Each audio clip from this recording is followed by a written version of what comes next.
ତୁମେ ମୋତେ ପଚାର କି ବାବା, ତୁମେ ତ ମୋର କିଛି ଇଚ୍ଛାକୁ ତୁରନ୍ତ ପୂରଣ କରିଦିଅ, ହେଲେ ଆଉ କିଛି କଥା ତୁମେ ବିଲକୁଲ ଶୁଣ ନାହିଁ, ନା ସେ ଇଚ୍ଛାକୁ ଏଯାଏଁ ପୂରଣ କରୁଛ।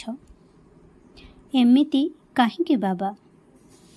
ତେଣୁ ଶୁଣ ପିଲାମାନେ, ଅନେକ ଥର ମୁଁ ତୁମର କିଛି ଇଚ୍ଛାକୁ ତୁରନ୍ତ ପୂରଣ କରିଥାଏ, କାରଣ ମୁଁ ଚାହେଁ ତୁମେ ମୋର ଉପସ୍ଥିତିକୁ ଅନୁଭବ କର। ତୁମେ ଜାଣ ଯେ ମୁଁ ସେଠାରେ ଅଛି। ତୁମର ଆଉ କିଛି ଇଚ୍ଛା ଅଛି ଯାହା ମୁଁ ପୂରଣ କରିପାରୁନାହିଁ।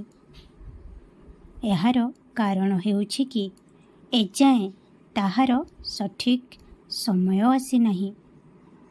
କିନ୍ତୁ ମୁଁ ତୁମର କିଛି କଥାର ଧ୍ୟାନ ଜରୁର ରଖେ, ଯାହାକି ମୁଁ ସମୟ ସମୟରେ ତୁମର ଆବଶ୍ୟକତାକୁ ପୂରଣ କରେ, ଯାହାଦ୍ୱାରା ତୁମକୁ ଜୀବନରେ କୌଣସି ଅସୁବିଧା ନ ହେଉ, କୌଣସି ସମସ୍ୟାର ସମ୍ମୁଖୀନ ନ ହୁଅ।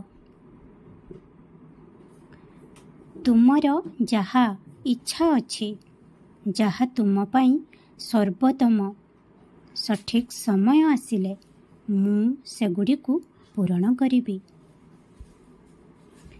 ଅନେକ ଥର ମୋର ବହୁତ ପିଲାମାନେ କିଛି ଏମିତି ଜିନିଷ ମାଗନ୍ତି ଯାହାକି ସେମାନେ ନିଜ ଜୀବନ ପାଇଁ ଠିକ୍ ବୋଲି ଭାବନ୍ତି, କିନ୍ତୁ ମୁଁ ଜାଣେ ଯେ ସେହି ଇଚ୍ଛା ସେମାନଙ୍କ ପାଇଁ ଠିକ୍ ନୁହେଁ। ସେଥିପାଇଁ ଯେତେବେଳେ ସମୟ ଆସେ ମୁଁ କିଛି ଇଚ୍ଛା ପୂରଣ କରେ ଏବଂ କିଛି ଇଚ୍ଛା ପୂରଣ କରିପାରେ ନାହିଁ।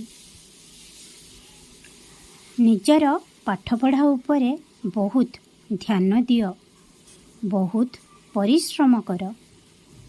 ଯଦି ତୁମେ ଆଜି କଠିନ ପରିଶ୍ରମ କର, ତେବେ ଆସନ୍ତାକାଲି ତୁମର ଭବିଷ୍ୟତ ବହୁତ ସୁନ୍ଦର ହେବ।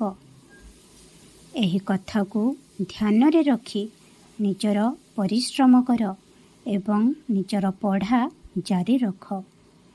ଅଳସୁଆ ହୁଅ ନାହିଁ। ନିଜର ମନୋବଳକୁ ଦୃଢ଼ ମଜବୁତ କରି ରଖ। ଖୁସିରେ ରୁହ। ଖୁବ୍ ଆଶୀର୍ବାଦ କରୁଛି। ଓମ୍ ସାଇ ରାମ, ଜୟ ସାଇ ରାମ।